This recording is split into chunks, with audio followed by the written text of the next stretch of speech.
Pushpa 2 the you'll వచ్చేసింది. ఓటీటీలో నేడు గ్రాండ్ ఎంట్రీ ఇచ్చింది. నెట్ఫ్లిక్స్లో తెలుగు, తమిళం, కన్నడ, మలయాళం, హిందీ భాషల్లో స్ట్రీమింగ్ ప్రారంభం. అయితే ఇందులో ఆసక్తికరమైన విషయముంది. పవన్ కళ్యాణ్ 24 ఏళ్ల రికార్డుని అల్లు అర్జున్ బ్రేక్ చేశాడు. అంతకన్నా ముందుగా పుష్ప 2 ఓటీటీ రన్టైమ్ 3 గంటల 44 నిమిషాలు. అంటే థియేటర్లో మిస్ అయిన వాళ్లకు ఇది బిగ్ ట్రీట్. అయితే అసలేంటి ఈ రికార్డ్ బ్రేకింగ్ స్టోరీ? సంధ్య థియేటర్. ఈ థియేటర్ని పవన్ కళ్యాణ్ ఫ్యాన్స్ వైకుంఠం అని పిలుస్తుంటారు.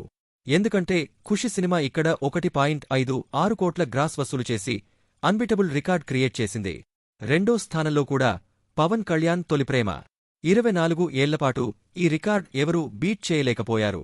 కానీ 2024లో పుష్ప 2 వచ్చి ఈ రికార్డును బ్రేక్ చేసింది. సంధ్య థియేటర్లో 1.59 కోట్లు గ్రాస్ కలెక్షన్ కొల్లగట్టి టాప్ 1లో నిలిచింది. కాని ఇదంతా టికెట్ ధరల వల్లేనా? సత్యం చెప్పాలంటే 2001లో టికెట్ ధరలు 10 నుంచి 20 వరకు మాత్రమే. కాని 2024లో పుష్ప 2 టికెట్ రేట్లు భారీగా పెరిగాయి. అయినా ఒకే థియేటర్లో ఇంత భారీ కలెక్షన్ సాధించడం అంటే అర్థం చేసుకోవాలి. పుష్ప 2 మాస్ రెస్పాన్స్ ఏ రేంజ్లో ఉందో. మరి మీరు పుష్ప 2 ఓటీటీలో చూశారా? మీ అభిప్రాయాలను కామెంట్స్లో చెప్పండి. వీడియో నచ్చితే లైక్, సబ్స్క్రైబ్ చేయండి.